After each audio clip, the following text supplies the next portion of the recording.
Seigneur Jésus-Christ vous bénisse. Euh, la Bible dit dans le livre de Jean 3, verset 16, que Dieu a tant aimé le monde qu'il a donné son Fils unique, afin que quiconque croit en lui ne périsse point. C'est une écriture très souvent que nous utilisons d'une très mauvaise manière. Parfois, nous ne comprenons pas la quintessence de cette écriture. Vous savez que il y a deux points dans cette écriture qui m'intéressent aujourd'hui. Premièrement, c'est le verbe croire. Quand vous examinez ce verbe croire, croire ne signifie pas simplement, a une signification plus profonde que le simple fait d'acquiescer intellectuellement à ce que l'on dit ou à ce qu'on proclame. Et par contre, quand on utilise le mot croire, il est très important que nous puissions voir d'abord le verbe croire selon le grec. Quand nous prenons le verbe croire dans le grec, cela signifie pistéo. Le pistéo veut dire adhérer à, se confier, mettre sa confiance, donc se donner et mettre sa confiance en quelqu'un. Donc c'est un acte de cœur et de la volonté quand on parle de pistéo. Donc ici, vous allez remarquer que maintes fois la parole de Dieu dit que non, si vous croyez de cœur, vous serez sauvés. Et il y a aussi un deuxième point, c'est quiconque. Donc nous avons parlé de croire, qui selon la version grecque, pistéo, veut dire se confier, mettre sa confiance en, croire. Mais aussi, il y a un autre point qui est très important que nous devons voir, s'il s'agit du pronom relatif quiconque. Quand on parle de quiconque, cela peut être un pronom relatif ou aussi un pronom indéfini. Or, quand on parle de ce pronom relatif, vous allez remarquer que si vous voyez la signification de quiconque, cela peut bien traduire aussi toute personne qui, ou encore qui que ce soit qui, ou encore n'importe qui. Qu'est-ce que nous voulons apprendre là-dessus quand nous parlons de quiconque, de croire? En fait, quand on parle de quiconque, selon la traduction, selon le vrai sens du grec, c'est que n'importe quelle personne, ou encore les gens qui ne méritaient pas. Donc, dans notre écriture de 3 Jean, le verset 16, quand on dit Dieu a tant aimé le monde qu'il a donné son Fils unique, afin que quiconque croit. Donc, le croire ne veut pas simplement dire acquiescer, mais c'est un acte de cœur. C'est quelque chose qui se passe à l'intérieur avec beaucoup de volonté à l'intérieur.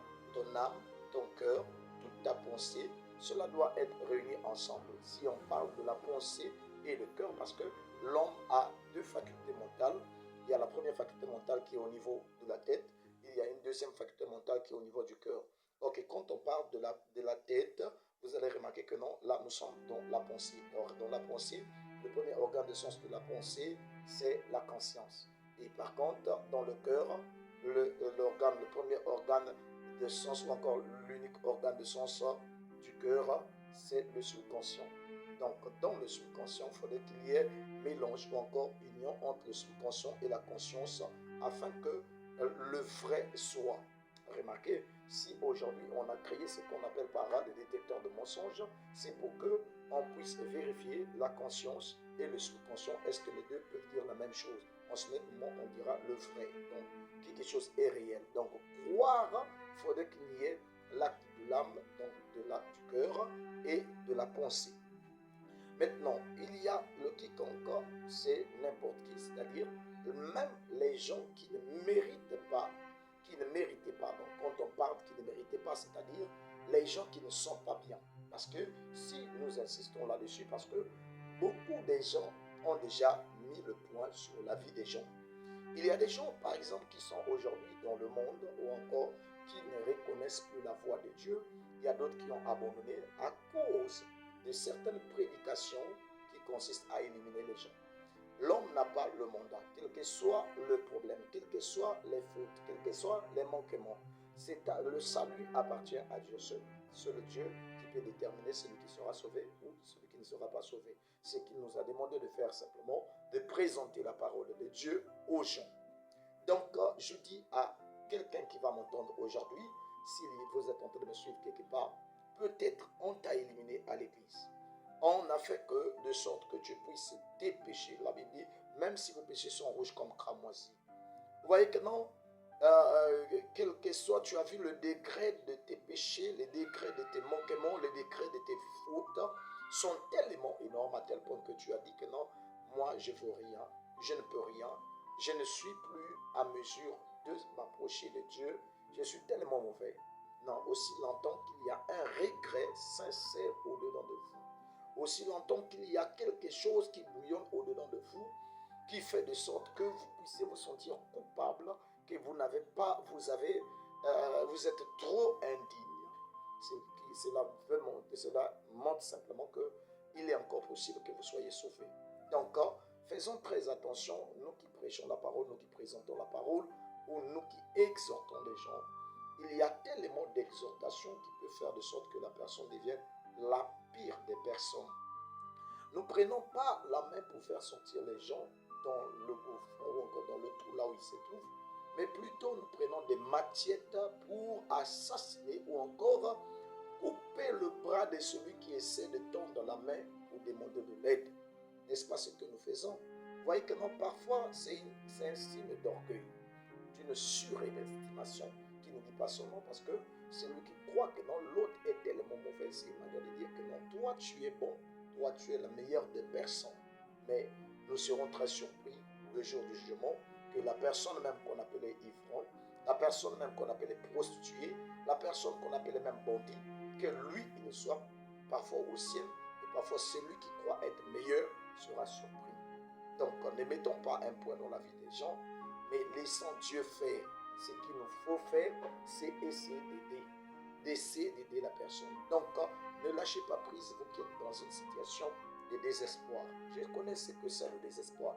Si je parle de cela, parce que je le sais, vous voyez que non, surtout quand tu es une personne qui a bien commencé avec la marche chrétienne, tu as commencé avec de bonnes expériences, mais il arrive des moments où vraiment, suite à une situation donnée, tu as perdu le contrôle, tu as perdu ta boussole, tu as perdu la direction que tu étais en train de prendre autrefois et tu ne sais plus quoi faire et tout le monde est en train de te regarder, tout le monde est en train de te mépriser, tout le monde est en train de montrer que non, cette situation, vous voyez que non, nous avons aussi le droit, nous avons souvent le droit de dire, disons, nous avons l'habitude de dire aux gens que non, celui-là c'est un démon, il ne mérite pas, il est trop mauvais, tout cela. Faites attention à cela parce que c'est Dieu qui sait. Vous voyez, la personne parfois que vous croyez est la meilleure des personnes, mais vous ne connaissez pas le cœur de cette personne. Parfois c'est rempli de haine, rempli de sorcellerie, rempli de méchanceté et vous serez surpris. Vous voyez, donc ne laissez pas parce que nous avons vu des gens qui se prétendaient être les meilleurs et finalement ils ont abandonné, ils sont même en train de jeter l'anathème sur la parole de Dieu, qui sont en train de mépriser, dire de n'importe quoi. Vous voyez, nous avons vu beaucoup de gens prêcher la bonne nouvelle, vous voyez que non, témoigner même de bien des gens, mais vous allez trouver qu'avec le moment, ils sont en train de... Ce sont les mêmes personnes-là qui rabaissent cette même parole qu'ils étaient en train de prêcher. Et la personne parfois que vous voyez que non, c'était une prostituée, une femme de mauvaise vie, un homme qui n'est pas digne, tout cela, et voilà, cette personne revient en force dans le droit chemin et qui est en train de continuer prospérer dans le Seigneur. Vous voyez, donc, ce sont des choses surprenantes, donc il faut faire très attention.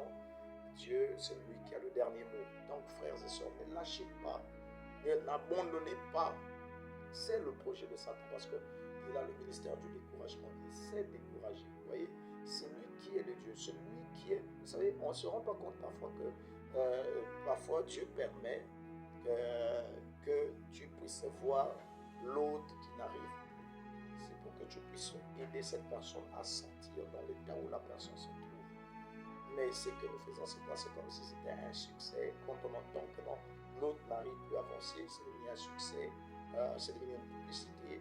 On passe à l'internet et on essaie de vilipender cette personne pour que l'on puisse dire que non, c'est moi le meilleur frère, c'est moi la meilleure sœur, c'est moi le meilleur pasteur. Les autres là sont tellement mauvais, vous voyez. c'est de l'égoïsme, c'est de la méchanceté. Si vous ne voyez que non, l'autre n'arrive pas, allez-y vers l'autre, essayez de l'aider. Donc, frères et sœurs, quel que soit ton état, je ne viens pas pour te condamner. Jésus-Christ l'a fait passer alors que les gens se sont levés avec des pierres. On a vu une femme qui était dans un état très difficile. Et ils ont dit à Jésus-Christ, on a trouvé nous-mêmes, nous avons des preuves. Cette femme, on l'a attrapée pour cela. Qu'est-ce que nous devons faire? Jésus dit que non, il a commencé simplement à écrire même le sol. Et avec le temps, chaque personne regardait ces fous qui sont partis. Et Jésus a dit, mais femme, où sont les gens qui étaient en train de te condamner, de te critiquer? Il dit que non, ils ne sont plus là. Il dit que moi aussi, je ne te condamne pas. Mais va, ne pêche plus. Vous voyez, c'est une manière de dire que non, tu ne dois pas demeurer dans ton état. Tu dois changer de direction. Tu dois changer de décision. Tu dois prendre des décisions et aller de l'avant. Vraiment, je te dis, il n'est pas trop tard. Sors de cet état. Satan se plaît de te voir par terre. Satan se plaît de te voir découragé. Satan te plaît. Peut-être les hommes t'ont fait de mal. Moi, l'homme, je peux te décourager. Le frère peut te décourager. La soeur peut te décourager. Mais s'il y a une personne qui ne peut jamais te décourager, c'est Jésus-Christ. Donc, tourne le regard vers Jésus. Il te soutiendra dans tout ce que tu es en train de faire. Que le Seigneur Jésus-Christ soit avec ton âme, soit avec ta famille, soit avec tout ce que tu es en train de faire. Shalom.